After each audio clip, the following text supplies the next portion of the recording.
మహిళల ఆరోగ్య భద్రతకు కూటమి ప్రభుత్వం అధిక ప్రాధాన్యత ఇస్తుందని రాజమహేంద్రవరం శాసనసభ్యులు ఆదిరెడ్డి శ్రీనివాస్ అన్నారు. స్థానిక 13వ division Ambedkar Nagar urban primary health centre నందు మహిళలలో వచ్చే గర్భాశయ ముఖద్వార క్యాన్సర్ నివారణకు ఉచితంగా హెచ్పివి వ్యాక్సిన్ కార్యక్రమాన్ని ఎమ్మెల్యే ఆదిరెడ్డి శ్రీనివాస్ మంగళవారం ప్రారంభించారు. Ambedkar Nagar urban primary health centre development committee chairperson Chelluboina Suryanarayanamurthy ఆధ్వర్యంలో నిర్వహించిన కార్యక్రమంలో ఎమ్మెల్యే వాసు ముఖ్య అతిథిగా పాల్గొని మాట్లాడుతూ మహిళల ఆరోగ్యానికి కూటమి ప్రభుత్వం ప్రాధాన్యత ఇస్తుందనడానికి ఎంతో ఖరీదైన హెచ్పివి వ్యాక్సిన్ ను ఉచితంగా వేయించడమే నిదర్శనమన్నారు. కూటమి ప్రభుత్వం మహిళల ఆరోగ్యానికి ఎంత ప్రాధాన్యత ఇస్తా ఉన్నది అన్నదానికి ఈ హెచ్పివి వ్యాక్సినేషన్ కార్యక్రమమే నిదర్శనం. గర్భాశయ ముఖ క్యాన్సర్ నివారణకు 14 సంవత్సరాల బాలికలకు అంటే 14 సంవత్సరాలు ముగించుకొని పూర్తి చేసుకొని 15 సంవత్సరాలు అడుగుపెట్టి 15 సంవత్సరాలు దాటని వారు ప్రతి మహిళకి కూడా భారతదేశంలో ఉన్న ప్రతి మహిళకి కూడా ఉచితంగా హెచ్పివి వ్యాక్సినేషన్ ఇవ్వడంలో ఈరోజు ఎన్డీఏ ప్రభుత్వం ముందుకి అడుగులు వేస్తూ ఉంది.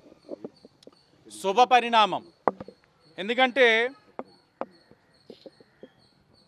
హెచ్పివి టైప్ 16, 18తో పాటు టైప్ 6, 11 రకాల వ్యాధుల నుంచి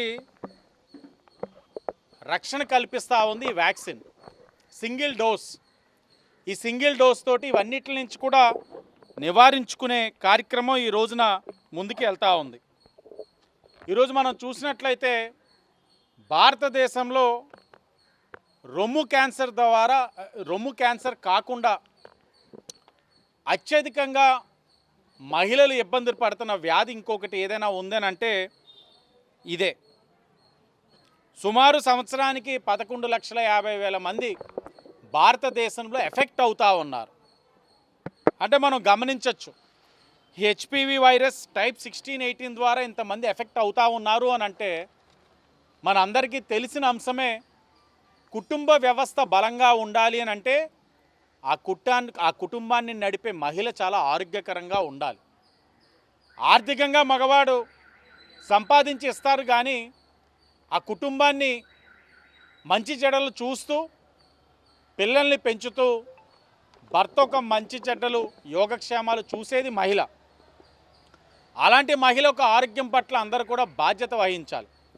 గతంలో ఏ ప్రభుత్వాలు కూడా ఇవి ఆలోచించలే.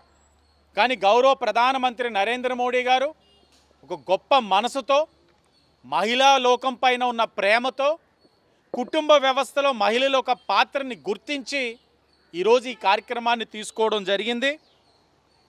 ఇది సుమారు ఈ ఒక్క రాష్ట్రంలోనే ఆంధ్రప్రదేశ్ రాష్ట్రంలో 3,45,000 మంది పిల్లల్ని గుర్తించడం జరిగింది. ఈ కార్యక్రమాన్ని ఈ రాష్ట్రంలో గౌరవ ముఖ్యమంత్రి చంద్రబాబు నాయుడు గారు విజయనగరం జిల్లా చీపురుపల్లిలోని ప్రారంభించుకోవడం కూడా జరిగింది. మనం ఎప్పుడైతే వ్యాక్సిన్ వేయగలిగామో వాళ్ళకి భవిష్యత్తులో ఈ వ్యాధులు రాకుండా చేయగలుగుతూ ఉన్నాం. ఇది చాలా గొప్ప అవకాశం. ఇప్పుడే వైద్య ఆరోగ్య శాఖ సిబ్బంది అందరూ ఉన్నారు, ఆఫీసర్స్ అందరూ, మేడం గారు అందరూ ఉన్నారు, దగ్గరుండి మాకు ఆ వ్యాక్సినేషన్ డ్రైవ్ మాతో స్టార్ట్ చేయించారు. పిల్లలు ఒక తల్లులు గుర్తిస్తూ ఉన్నారు బాగా. ఈ వ్యాక్సినేషన్ వల్ల ఇవన్నీ వ్యాధులు ఆగుతున్నాయి అని అంటే వాళ్ళు చాలా ఆనందిస్తూ ఉన్నారు. స్వతహాగా ఇదే వ్యాక్సినేషన్ బహిరంగ మార్కెట్లో చేయించుకోవాలనుకుంటే ముందు వ్యాక్సినే వ్యాక్సిన్ దొరకట్లేదు. చాలా ఖరీదైన ట్రీట్మెంట్. అలాంటి ఖరీదైన ట్రీట్మెంట్ అందుబాటులో లేని వ్యాక్సిన్ని ఉచితంగా భారతదేశంలో ఉన్న ఏదైతే 14 సంవత్సరాలు దాటి 15 సంవత్సరాలు దాటని పిల్లలు, ఆడపిల్లలందరికీ ఉచితంగా ఇస్తున్నాము అని అంటే ఇది చాలా గొప్పటి నిర్ణయం. ఈ కార్యక్రమంలో పాలు పంచుకోవడం అన్నది కూడా నాకు ఒక గొప్ప అవకాశంగా భావిస్తూ ఉన్నాను. తప్పకుండా కూటమి ప్రభుత్వం మహిళలకు ఆరోగ్య పట్ల చిత్తశుద్ధి ఉన్నది అనడానికి ఈ కార్యక్రమమే నిదర్శనమని ప్రతి ఒక్కరు కూడా తల్లిదండ్రులు ఈ కార్యక్రమాన్ని సద్వినియోగపరచుకోండి. అర్బన్ హెల్త్ సెంటర్స్ కానీ గవర్నమెంట్ హాస్పిటల్స్ కానీ ఎక్కడైతే ఎక్కడ అవకాశం ఉన్న చోట తీసుకెళ్ళి మీ పిల్లలు ఒక proper recorded date of birth data ఇచ్చుకొని వెళ్ళి ఆ వ్యాక్సిన్ వేయించుకోవాలని తల్లిదండ్రులు అందరికీ కూడా విజ్ఞప్తి చేస్తూ ఉన్నాం. డ్రైవ్ ఫస్ట్ ఫేజ్ ఇది.